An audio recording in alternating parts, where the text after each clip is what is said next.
तो last class में हमने रिफ्लेक्स एक्शन के बारे में बात की और रिफ्लेक्स एक्शन के साथ साथ हमने रिफ्लेक्स आर्क भी समझ लिया। हमको एग्जैक्टली समझ में आ गया कि ये उस तरह के एक्शंस हैं जिसमें ब्रेन को एनालिसिस एंड इंटरप्रिटेशन की ज़रूरत नहीं है।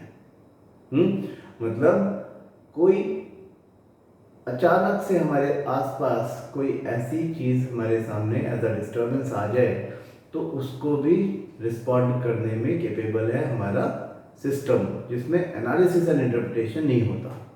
हाँ, बहुत ही शॉर्ट ड्यूरेशन में ये सब कुछ डिसाइड हो जाता है कि कौन सी muscle as an effector respond करेगी टू दैट पर्टिकुलर स्टिमुलस। तो अब आगे बात करते हैं कि जब हम कहते हैं कि जो कंट्रोल एंड कोऑर्डिनेशन सिस्टम है उसकी हेल्प से हम अपने सराउंडिंग में होने वाले डिस्टर्बेंसेस को रिस्पॉन्ड कर सकते हैं, तो उसके लिए हमारे ब्रेन, हमारे जो सेंट्रल नर्वस सिस्टम है उसका पार्ट जो ब्रेन है उसमें कुछ स्पेसिफिक प्लेसेस हैं जहाँ से इस तरह का रिस्पॉन्स होगा। उसके अलावा हमारे इंटरनल ऑर्गन्स भी हैं, हमारे सिस्टम्स हैं। इंटरनल ऑर्गन्स अपना अपना काम अपने आप करते रहते हैं, हमें पता भी नहीं चलता। हमें कभी पता नहीं चलता कि हमारा हार्ट बीट कब कम हो रहा है, ज़्यादा हो रहा है। हाँ, हमारी किडनीज कैसे काम करती हैं, हमारा लिवर कैसे काम करता है, हमारा जो पेरिस्टाल्टिक मूवमेंट हमने पढ़ा था डाइजेस्टिव सिस्टम के साथ में वो होता कब है, कैसे होता है, हमें एग्जैक्टली कुछ नहीं पता उनके बारे में कि कब हो रहा है।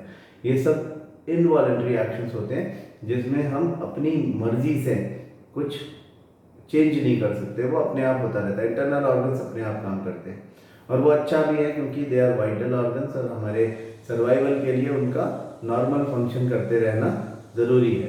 तो अगर हम वॉलंटरली उनकी फंक्शनिंग को अल्टर करने की कोशिश करेंगे तो हो सकता है कि ये हमारे लिए फैटल साबित हो सकता है कि वो हमारे सर्वाइवल के लिए खतरा हो। तो इसलिए नेचर ने सिस्टम ऐसा बना दिया कि कुछ चीज़ें हमारे लिए वॉलंटरी एक्शन के लिए छोड़ दी और बाकी इनवॉलंटरी एक्शन के लिए छोड़ दी। तो हमारा जो ब्रेन है उसके वेरियस डिफरेंट पार्ट्स ये सब अलग अलग एक्शंस को एग्जीक्यूट करने का काम करते हैं। तो हम ब्रेन के बारे में सीखेंगे। हाँ, ब्रेन के बारे में जितने भी पार्ट्स हैं ब्रेन के उनके बारे में बारी बारी से हमें बात करना है। तो आज थोड़ा सा उसका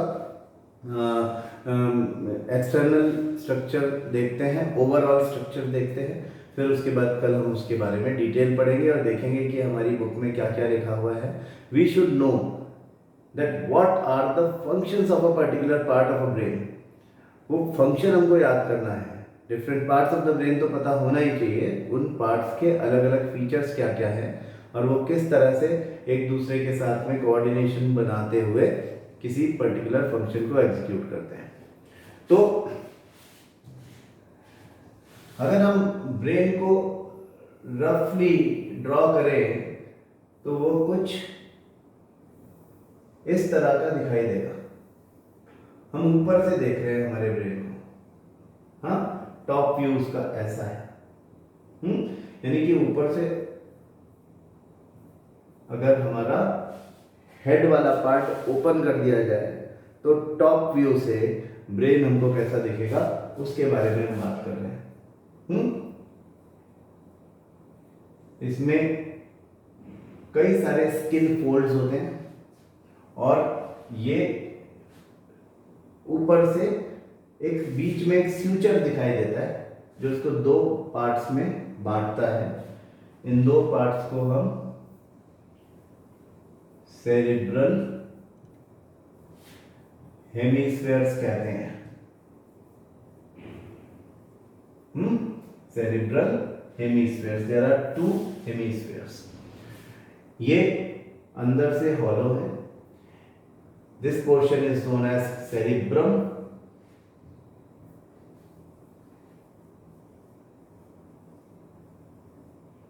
और इसके अंदर न्यूरॉन्स एम्बेडेड है।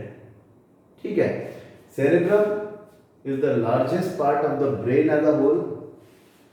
ब्रेन को हम तीन अलग अलग पार्ट्स में बांटेंगे, थोड़ी देर में बात करेंगे उसके बारे में। लेकिन जो सेरिब्रम है वही हमारा सीट ऑफ इंटेलिजेंस है वही हमारे ब्रेन का पार्ट है जहाँ पर analysis and interpretation of information provided to the brain होता है। तो ये जो सेरेब्रम है ये ऊपर से ऐसा दिखाई देता है। अगर हम देखें कि हमारी बुक में इसको लेकर के कैसा स्ट्रक्चर बनाया हुआ है,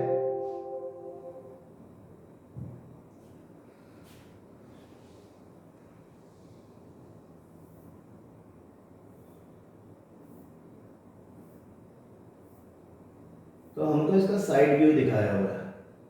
साइड से हम इसको देखें तो ये ऐसा दिखता है। इसमें ऊपर वाला सारा पोर्शन जो है वो सेरेब्रम है। यहाँ पे ये सेरेब्रम लिखा हुआ है, this cerebrum is actually the upper part. तो हम वहां पे जो देख रहे हैं हमारी शीट पे वो ऊपर से देख रहे हैं। अगर इसको बीच में से काट दिया जाए तो ये साइड से ऐसा दिखेगा। ठीक है, तो सबसे पहले तो इसके ऊपर वाला हिस्सा देखें। हाँ, यहां पे लिखा हुआ है क्रेनियम और स्कल। क्रेनियम और skull is a bony box और बोनी केज लाइक स्ट्रक्चर, एक बोन से बना हुआ एक्सटर्नल हार्ड सब्सटेंस। बोन का बना हुआ है तो हार्ड तो होगा ही, रिजिड सब्सटेंस एक स्ट्रक्चर होगा, वो ब्रेन को कवर करके रखता हुआ। यानी ये जो ब्रेन है which is an extremely delicate organ, उसको थोड़ी सी भी चोट लगेगी अगर तो बहुत प्रॉब्लम होगा।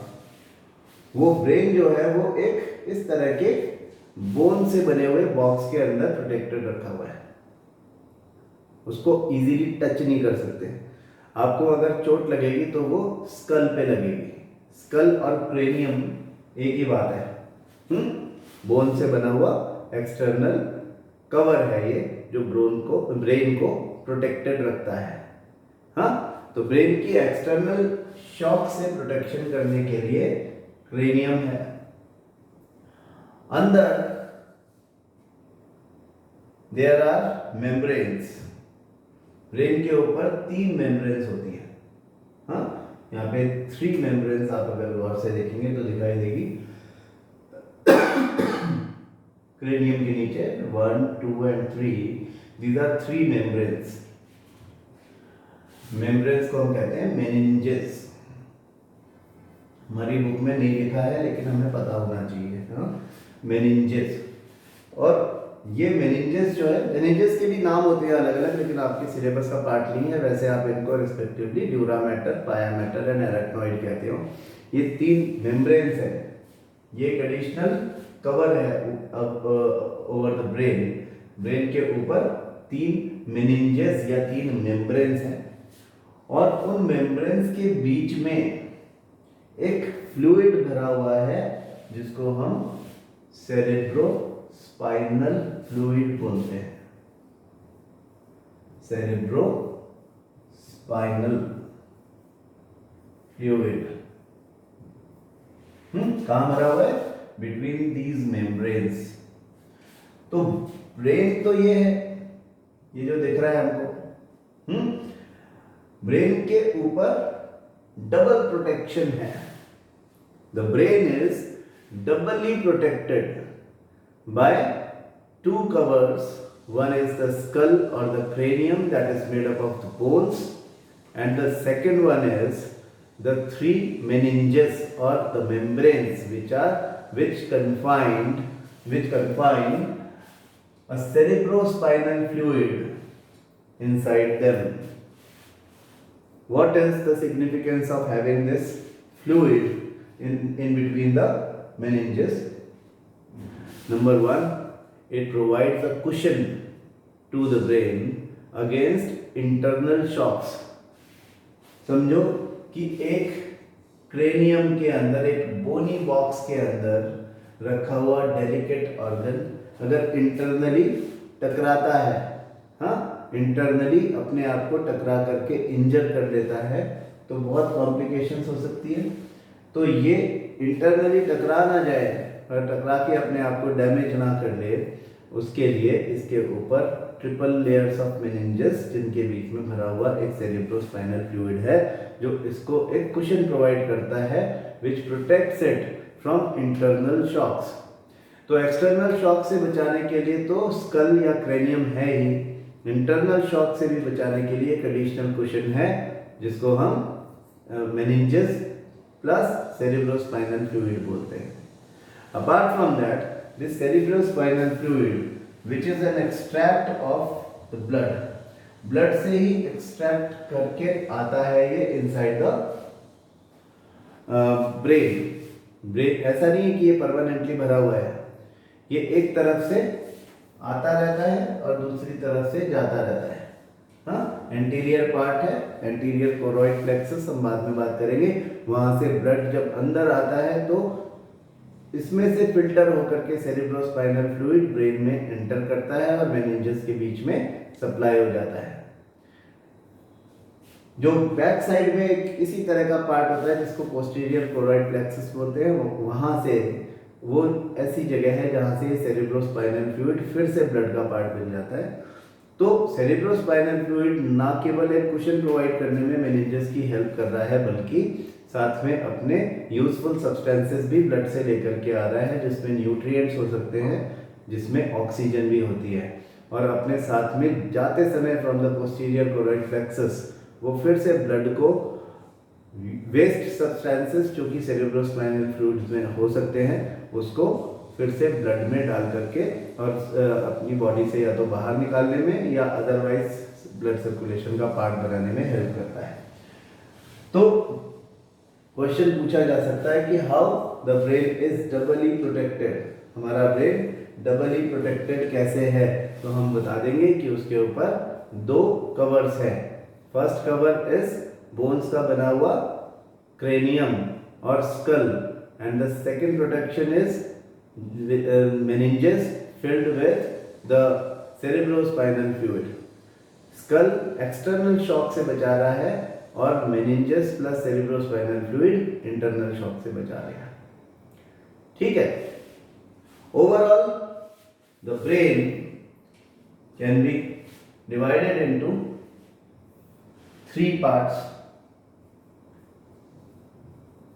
फोरब्रेन यानी ब्रेन का वो पार्ट जो सबसे आगे है, सबसे सामने वाला है, फोरब्रेन। बीच वाला छोटा सा पोर्शन है मिड ब्रेन, और बाकी बचा हुआ पोर्शन जो है वो है hind brain.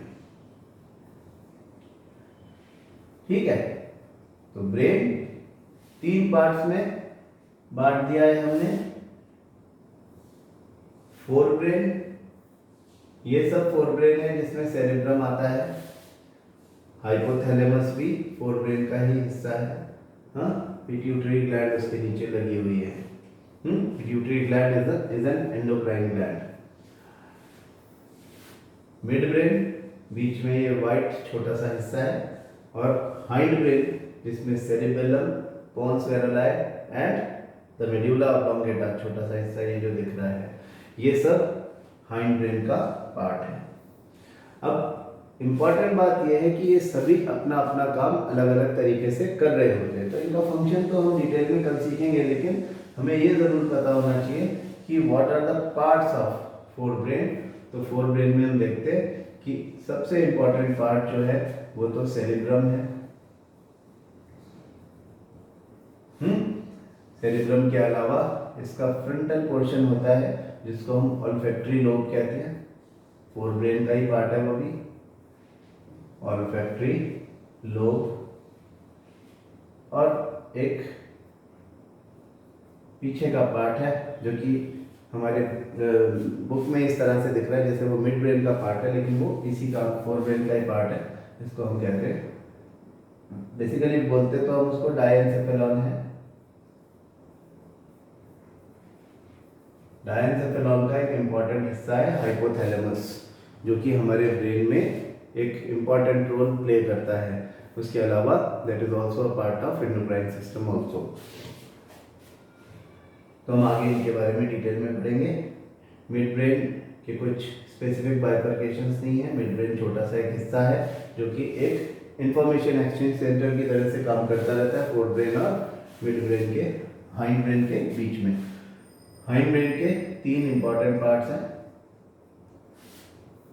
Number 1 it is the cerebellum, हमारे जो लर्न एक्शंस होते हैं जो हम सीख चुके होते हैं उनको एग्जीक्यूट करने के लिए काम में आता है, जिसमें हमारा पोस्चर कंट्रोल भी है, हमारा इरेक्ट पोस्चर बना के रखना, हमारा एक straight line walk, that all is controlled by the cerebellum. Pons, pons varolii भी कहते हैं इसको। पोन्स सिंपली हमारी बुक में लिखा हुआ है तो ये याद करना आसान है। पोन्स वेरुलाई या पोन्स जो है वो एक तो रिले सेंटर का या इंफॉर्मेशन एक्सचेंज सेंटर का काम कर रहा है between cerebellum, cerebrum and medulla, जो कि 3 important parts of the brain है। और उसके अलावा वो काम कर रहा है न्यूमोटैक्सिक सेंटर ऑफ ब्रीदिंग का, ब्रीदिंग को सपोर्ट कर रहा है। कैसे कर रहा है आगे हम बात करेंगे डिटेल में। फिर the third part of it is medulla oblongata.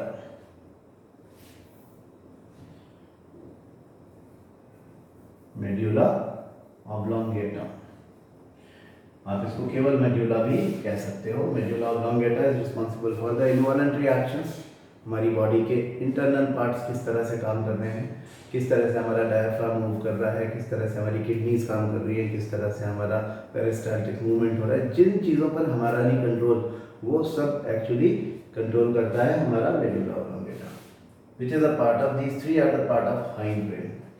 तो इस तरह से हमारा जो ब्रेन है वो 3 मेजर पार्ट्स में डिवाइड किया जाता है। हर पार्ट का अपना अपना फंक्शन है। हर पार्ट के बाइफर्केशन हमने दिखा दिए हैं। हमें एग्जैक्टली पता होना चाहिए कि सेरिब्रम के कौन कौन से फंक्शन हैं, ऑल्फैक्टरी लोब क्या करता है, डायेंसेफेलॉन के कौन कौन से पार्ट्स हैं, हाइपोथैलेमस का क्या फंक्शन है, हाँ, मिड ब्रेन क्या कर रहा है एग्जैक्टली, और जो हाइंड ब्रेन के कंपोनेंट्स हैं सेरिबेलम, मेडुला या पोन्स वेरुलाई, उनके अलग अलग फंक्शंस क्या हैं। कोई भी फंक्शन ओवरलैप नहीं होना चाहिए। तो आपके पास में जो बुक है आपकी, आज उसको अच्छे से वर्ड बाय वर्ड पढ़ो। ये वाला जो हिस्सा है आपकी बुक का, इसको पढ़ो ठीक से। हाँ, ह्यूमन ब्रेन से शुरू होता है और क्या क्या लिखा हुआ है उसमें वो सारी बातें पढ़ लो एक बार। कल हम डिटेल में बातें करेंगे। हमारी बुक में एक्चुअली कम लिखा हुआ है, तो कुछ एक चीज़ें हम ऐसे डिस्कस करेंगे जो हमारी बुक में नहीं भी लिखी हुई हैं, but we should have the clarity of concept, that is the most important thing. ठीक है, तो see you in the tomorrow's class. Thank you.